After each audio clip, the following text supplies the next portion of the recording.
আজ চলে এসেছি একটা অন্যরকম ভিডিও নিয়ে। আমি আজ তোমাদের সাথে শেয়ার করব আমি বাড়ি গিয়ে পুজো করলে কেমনভাবে পুজো করি। তো ফার্স্টেই দেখতে পাচ্ছ আমি শিবলিঙ্গটাকে স্নান করিয়ে নিচ্ছি। তারপর স্নান টান করিয়ে আমি ওটাকে একটু মুছে নেব।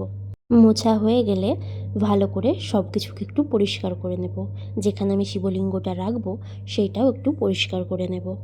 তারপর শিবলিঙ্গ পরিষ্কার করা হয়ে গেলে আমি পাশে থাকা ঠাকুরগুলোর কাছে থেকে সব ফুল, তুলসী পাতা সব কিছু আমি সরিয়ে নেব। রোজের ফুল কিন্তু আমরা রোজই পরিষ্কার করে ফেলি। তোমরা কে কী করো সেটা কিন্তু অবশ্যই জানাবে। ফুল, তুলসী পাতা পরিষ্কার করার পর আমি একটু গঙ্গা জল নিয়ে নেব। তারপর সেটা আমি চন্দন বাটার ওপরে দিয়ে দেব। এবার ভালো করে সুন্দর করে চন্দন বাটা দিয়ে একটু চন্দনটা বেটে নেব। চন্দন বাটা হয়ে গেলে একটা একটা করে তুলসী পাতা নেব এবং যেখানে যেখানে আমি তুলসী পাতা দিই সেই ঠাকুরগুলোকে আমি তুলসী পাতা দিয়ে দেব। আমি যেভাবে পুজো করি তোমাদের সাথে কিন্তু আমি সেটাই শেয়ার করছি।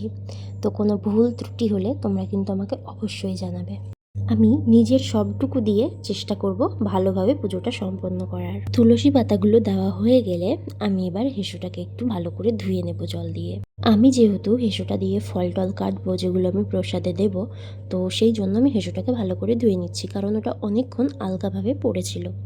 হেসোটা ধোয়া হয়ে গেলে নিচে যে জলটুকু পড়েছিল সেটা আমি মুছে নেব। আজকে আমি প্রসাদে কলা ভোগ দেব, তো সেই জন্য কলাটাকে ফার্স্টে আমি ছাড়িয়ে নিয়ে হেসোটা দিয়ে কেটে নেব। সব প্লেটগুলো সাজিয়ে এবার ফলগুলো সব প্লেটে একটা একটা করে দিয়ে দেব। থালায় একটা একটা করে তুলসী পাতা দেব। এবার আমি সব গ্লাসে জলগুলো ভরে নেব।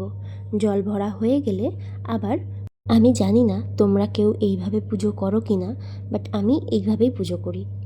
আমি যেভাবে পুজো করি তোমরাও কি সেইভাবে পুজো করো? যদি করে থাকো তাহলে কিন্তু আমাকে কমেন্টে জানাতে একদম ভুলবে না। আর আমি কি কিছু বাদ দিয়ে দিচ্ছি বা আমি কিছু ভুলে যাচ্ছি বা আমি কি কোনো কিছু ভুল করছি, তাহলে কিন্তু সেই ভুলটা কিন্তু তোমরা অবশ্যই শুধরে দিও।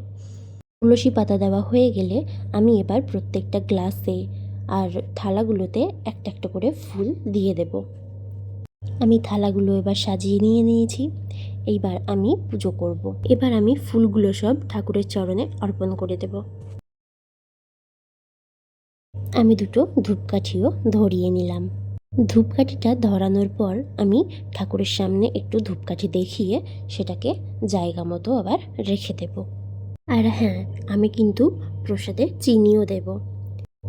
আমি শুনেছি প্রসাদে নাকি যতক্ষণ না তুমি মিষ্টি কিছু দেবে, চিনি হোক, নকুলদানা হোক, যে কোনো কিছু, যতক্ষণ না তুমি মিষ্টি কিছু দেবে ততক্ষণ নাকি প্রসাদের থালা সম্পূর্ণই হয় না। তাই আমিও একটু চিনি দিয়ে দিলাম। এখানে পুজোটা কমপ্লিট করে আমি একটা রিকাব, একটা ধূপকাঠি আর একটা গ্লাস নিয়ে চলে যাব নিচে, যেখানে তুলসী মন্দির আছে। তারপর তুলসী তলার এখানে রিকাবটা দিয়ে আমি একটু পুজো করে নেব, একটু ধূপকাঠি দেখিয়ে নেব, তারপর প্রণাম করে চলে আসব ওপরে। তো আমার পুজো এখানেই সম্পন্ন হলো। এবার হবে রিকাব তোলার পালা।